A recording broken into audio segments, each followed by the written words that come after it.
Good afternoon everyone. I am Jenica at ngayon, i-report ko ang about sa Charles Law at sa bandang huli makikita nyo doon kung paano ko isolve yung equation na nasa example ng nasa report ko. Relationship between the volume and temperature of gas was first put forth by the French scientist Jacques Alexander César Charles at around 1787 and is known as Charles' Law.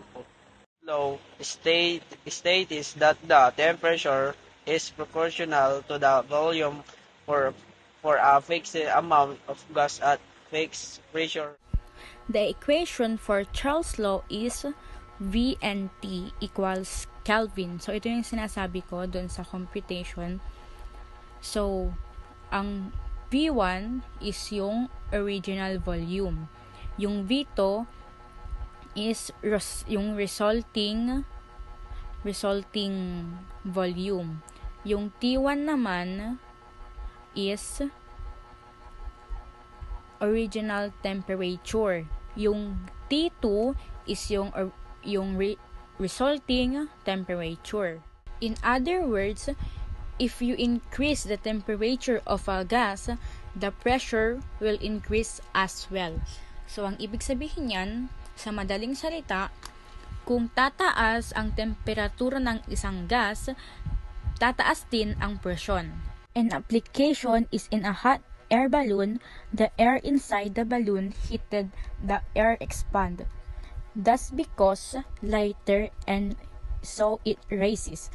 So, ang ibig sabihin yan, ang isang application ay nasa isang mainit na air balloon. Ang hangin sa loob na pinapainit ay nagiging sanhi ng pagpapalawak ng hangin o kaya dahil mas magaan at kaya ito ay tumataas. An inflated balloon shrinks when placed inside the refrigerator. So, ang ibig sabihin, ang isang napalaki na lobo ay lumiliit kapag inilagay ito sa loob ng refrigerator. During colder weather, bicycles' tires become flat because the air inside the bicycle's tires shrink. So, ang ibig sabihin nun, sa mas malamig na panahon, ang mga gulong ng bisikleta ay nagiging flat dahil lumilit ang hangin sa loob ng mga gulong ng bisikleta. So, we have here an example.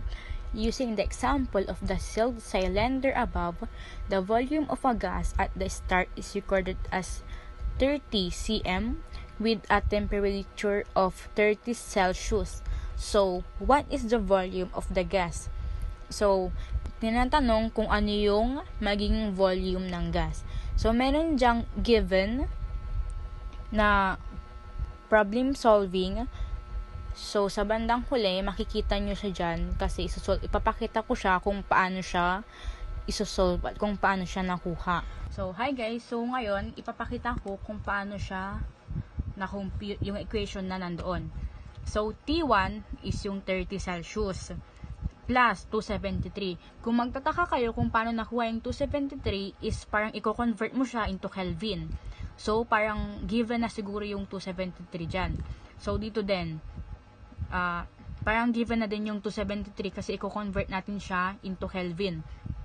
So, para ma-solve kung ano yung equals dyan, kailangan natin ng calculator. So, 60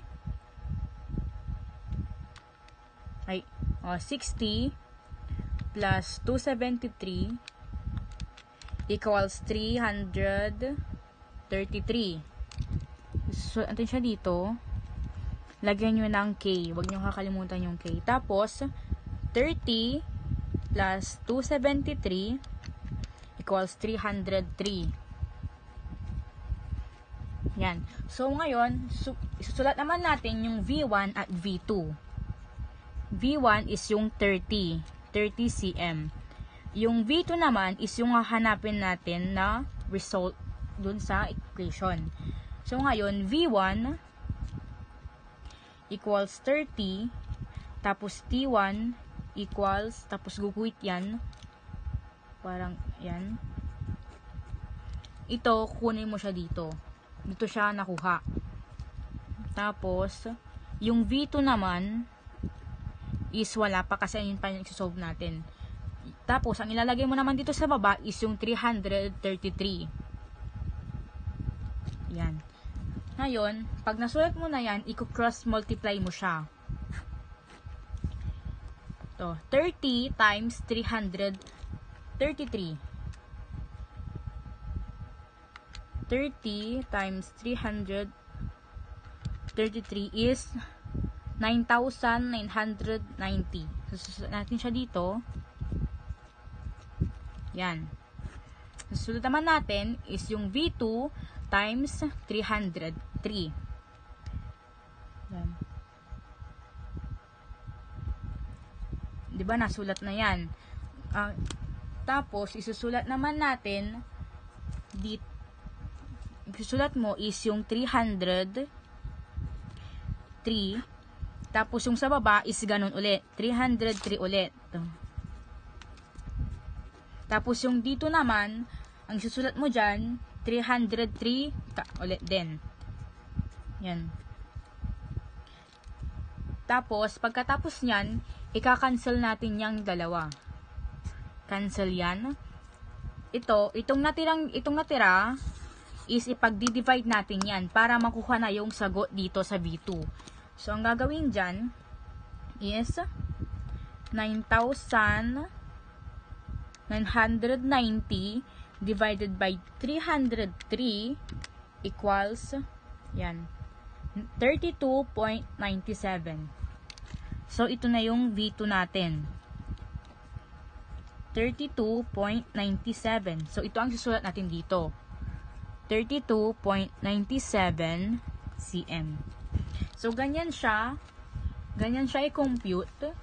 So, magbibigay ako ng dalawang problem, tapos, itry nyong isolve, tapos isa nyo sa akin, tapos, i-check ko kung tama.